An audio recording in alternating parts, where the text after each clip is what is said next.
லால்குடி அடுத்து மால்வாய் கிராமத்தில் மனைவியுடன் சேர்ந்து வாழாமல் 10 லட்சம் கேட்டு அடித்து துன்புறுத்துவதாக பெண் குற்றச்சாட்டு.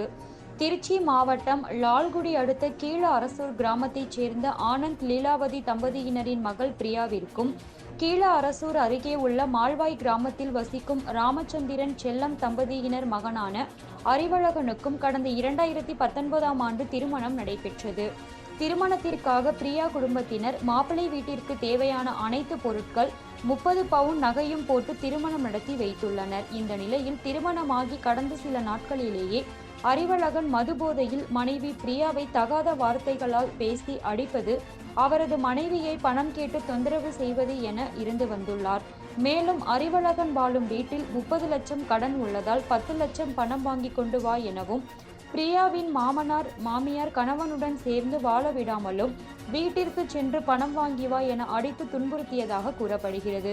திருமணமாகி 5 வருடங்கள் மேலாகியும் இவர்களுக்கு குழந்தை இல்லை. குறிப்பாக திருமணமாகி 1.5 வருடத்திலேயே 10 லட்சம் பணத்துடன் வா என அறிவழகன் அவரது மனைவியை அவரது பெற்றோர் வீட்டிற்கு அடித்து அனுப்பியுள்ளார்.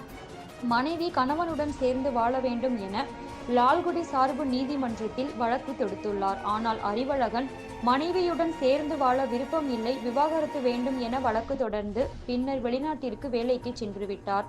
வழக்கானது நீதிமன்றத்தில் நடந்து வருகிறது. இந்த நிலையில் 2 வருடங்களாக தாய் தந்தை வீட்டில் இருக்கும் பிரியா, கணவன் அறிவழகன் வெளிநாட்டிலிருந்து வருவதாக தகவல் அறிந்த பிரியா அறிவழகனுடன் சேர்ந்து வாழ வேண்டும் என்பதற்காக மால்வாயில் உள்ள அறிவழகன் வீட்டிற்கு கடந்த மாதம் 25ஆம் தேதி சென்றுள்ளார்.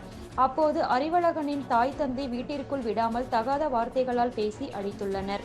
மேலும் வெளிநாட்டில் இருக்கும் அறிவழகனுக்கு தகவல் தெரிவித்து பின்னர் கள்ளக்குடி காவல் நிலையத்தில் தெரிவித்துள்ளனர்.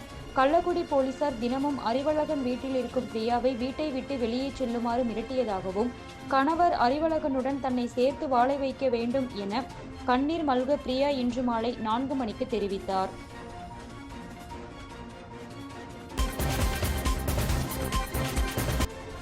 ஸ்ரீரங்கம் ரெங்கநாதர் கோவில் தைத்தேர் திருவிழா 4ஆம் நாள் தங்க கருட வாகனத்தில் புறப்பாடு. திருச்சி ஸ்ரீரங்கம் ரெங்கநாதர் கோவிலில் பூபதி திருநாள் எனப்படும் தைத்தேர் திருவிழா கொடியேற்றத்துடன் துவங்கி சிறப்பாக நடைபெற்று வருகிறது. தொடர்ந்து 11 நாட்கள் நடைபெறும் உற்சவ நாட்களில் பல்வேறு வாகனங்களில் நம்பெருமாள் வீதி உலா நடைபெறுகிறது.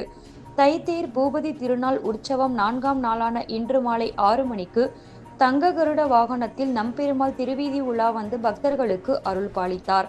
ஸ்ரீரங்கம் ராஜகோபுரம் மற்றும் வடக்கு உத்திரவீதி, மேற்கு உத்திரவீதி, வெள்ளகோபுரம் வழியாக பெருமாள் மூலஸ்தானம் சென்றடைந்தார். இதில் ஏராளமான பக்தர்கள் கலந்து கொண்டு தரிசனம் செய்தனர். வரும் 10ஆம் தேதி முக்கிய நிகழ்ச்சியான தை தேரோட்டம் நடைபெறுகிறது.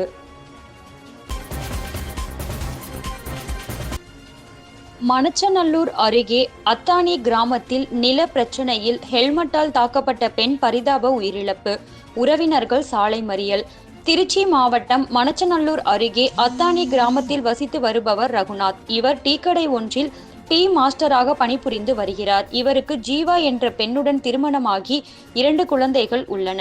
இந்நிலையில் கடந்த மாதம் 16ஆம் தேதி காணும் பொங்கலை முன்னிட்டு இறைச்சி எடுத்து கொடுத்துவிட்டு வீட்டில் சமைக்க கூறிவிட்டு ரகுநாத் கடைவீதிக்கு சென்றுள்ளார்.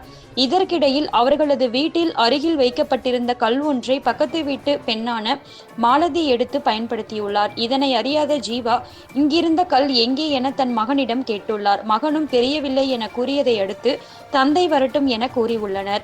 இதற்கிடையில் மாலதி வீட்டில் உள்ளவர்களிடம் வாய் தகராறில் ஈடுபட்டதாக கூறப்படுகிறது. தகராறின் காரணமாக ஜீவா மற்றும் அவரது கணவர் ரகுநாத் மணச்சநல்லூர் காவல் நிலையத்தில் புகார் அளிக்க அத்தானி பேருந்து நிலையத்திற்கு வந்துள்ளனர். அப்போது அங்கு வந்த மாலதியின் மகன் வசந்தகுமார் மற்றும் மதுகுமார் இருவரும் இவர்களை வழிமறித்து வாக்குவாதத்தில் ஈடுபட்டு வாக்குவாதம் முற்றி ஹெல்மெட்டில் ஜீவாவை மற்றும் அவரது கணவர் ரகுநாத்தை தாக்கியுள்ளனர். இந்நிலையில் அருகில் இருந்தவர்கள் அவர்களை மீட்டு மணச்சநல்லூர் அரசு மருத்துவமனையில் சிகிச்சைக்காக அனுமதித்தனர். பின்னர் ஜீவா மேல் சிகிச்சைக்காக திருச்சி தலைமை அரசு மருத்துவமனைக்கு சென்றார். கடந்த 20 நாட்களாக சிகிச்சையில் இருந்த ஜீவா வீட்டிற்கு வந்து தனக்கு தலைவலி, தலைச்சுற்றல் போன்ற பிரச்சனைகள் இருப்பதாக கூறியதால் அவரது தாயார் வீடான குளித்தலை பகுதிக்கு அழைத்துச் செல்லப்பட்டுள்ளார். அங்கு நன்றாக பேசிக் கொண்டிருந்த ஜீவா திடீரென மயங்கி விழுந்து சுயநினைவின்றி கிடந்தார். உடனடியாக அருகில் இருந்த உறவினர்கள் ஜீவாவை மீட்டு குளித்தலை அரசு மருத்துவமனைக்கு அழைத்துச் சென்றனர். அங்கு அவரை பரிசோதித்த மருத்துவர்கள் அவர் ஏற்கனவே இறந்துவிட்டதாக தெரிவித்தனர். இந்நிலையில் உடற்கூறாய்வு முடிந்து இன்று அவரது கணவரின் வீட்டிற்கு உறவினர்கள் கொண்டு சென்றனர். அப்போது அவரது உறவினர்கள் மற்றும் ஊர் பொதுமக்கள் பெண்ணின் இறப்பிற்கு உரிய நியாயம் வேண்டும் என திருச்சி மணச்சநல்லூர் நெடுஞ்சாலையில் சாலை மறியல் போராட்டத்தில் ஈடுபட்டனர். இதனால் சுமார் 2 மணி நேரத்திற்கு மேலாக போக்குவரத்து பாதிக்கப்பட்டது. 13 மணல் குவாரிகளை திறக்க கோரி தமிழ்நாடு அனைத்து மணல் லாரி உரிமையாளர்கள் நலச்சங்கத்தினர் சுப்பிரமணியபுரத்தில் கோரிக்கை மனு.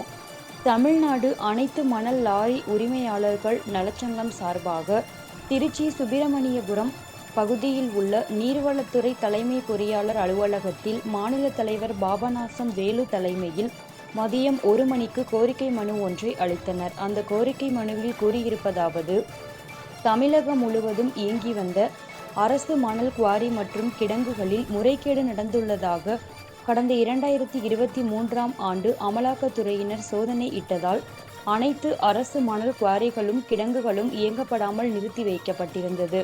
இதனால் மணலோடு எடுப்பதற்கு என்று வடிவமைக்கப்பட்ட சுமார் 20,000 மேற்பட்ட லாரிகள் மற்றும் 5,000த்திற்கும் மேற்பட்ட மாட்டு வண்டிகளும் இயக்கப்படாமல் வேலைவாய்ப்பு இழந்து காணப்பட்டது.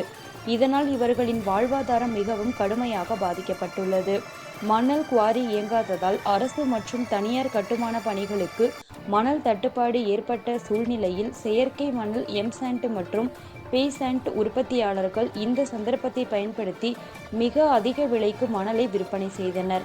மேலும் எம்சாண்ட் மற்றும் பீசாண்டுடன் கிரஷர் பவுடர் கலந்து விற்பனை செய்தனர்.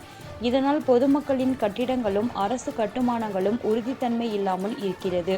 மேலும் மணல் லாரி உரிமையாளர்கள் ஆகிய நாங்கள் கடந்த 1.5 ஆண்டுகளாக வாங்கிய கடனை கட்டாமலும் எங்கள் பிள்ளைகளுக்கு பள்ளி படிப்பை கொடுக்க முடியாமல் மிகவும் திண்டாடி வருகிறோம். இதனால் கடனை திரும்ப செலுத்த இயலாத சூழ்நிலை. சில லாரி உரிமையாளர்கள் லாரிகளை ஃபைனான்ஸ் நிறுவனமே எடுத்துச் சென்று விடுகிறது. மேலும் சில லாரி உரிமையாளர்கள் கடன் தொல்லையால் தற்கொலை செய்யும் சூழ்நிலைக்கு தள்ளப்படுகின்றனர். மேலும் மாட்டு வண்டி உரிமையாளர்கள் மாடுகளுக்கு தீவனம் வைக்க கூட காசு இல்லாத சூழ்நிலையில் மாடுகள் பட்டினி கிடந்து இறக்கின்ற சூழ்நிலை உருவாகியுள்ளது. எனவே எங்களது சூழ்நிலையை கருத்தில் கொண்டு எங்களது வாழ்வாதாரத்தை காப்பாற்ற தமிழக அரசு அறிவித்துள்ள 13 மணல் குவாரிகளை உடனடியாக போர்க்கால அடிப்படையில் திறக்க வேண்டும் என அந்த மனுவில் கூறப்பட்டுள்ளது. இந்த நிகழ்வில் தமிழ்நாடு அனைத்து மணல் லாரி உரிமையாளராக நலச்சங்கத்தின் நிர்வாகிகள் விழுப்புரம் சங்கர், கிருஷ்ணமூர்த்தி, சாகுல் அமீது மற்றும் நிர்வாகிகள் கலந்து கொண்டனர். திருச்சி மாவட்ட சீர் அமைப்பு கூட்டம் சத்திரம் பேருந்து நிலையம் அருகே நடந்தது. காங்கிரஸ் சேவா தளம் திருச்சி மாவட்ட சீர் அமைப்பு கூட்டம் சத்திரம் பேருந்து நிலையம் அருகே உள்ள தனியார் மண்டபத்தில் இரவு 8 மணிக்கு நடைபெற்றது. இந்த கூட்டத்தில் சிறப்பு அழைப்பாளராக தமிழ்நாடு காங்கிரஸ் சேவா தளம் மாநில தலைவர் விஜயன் கலந்து கொண்டு சிறப்புரையாற்றினார். அப்போது விஜயன் பேசும்போது, ராகுல் காந்தி திருமணம் செய்து கொள்ளாமல் கட்சிக்காக பாடுபடுகிறார். காங்கிரஸ் கட்சி மக்களுக்காக உழைக்கிறது. காந்தி, ராஜீவ் காந்தி ஆகியோர் கொலை செய்யப்பட்டுள்ளனர். இருப்பினும் அர்ப்பணிப்போடு ராகுல் காந்தி செயல்படுகிறார் என கூறினார். தொடர்ந்து சேவாதளம் நிர்வாகிகள் கௌரவிப்பு நிகழ்வு நடைபெற்றது. இந்த கூட்டத்தில் 50க்கும் மேற்பட்டோர் கலந்து கொண்டனர்.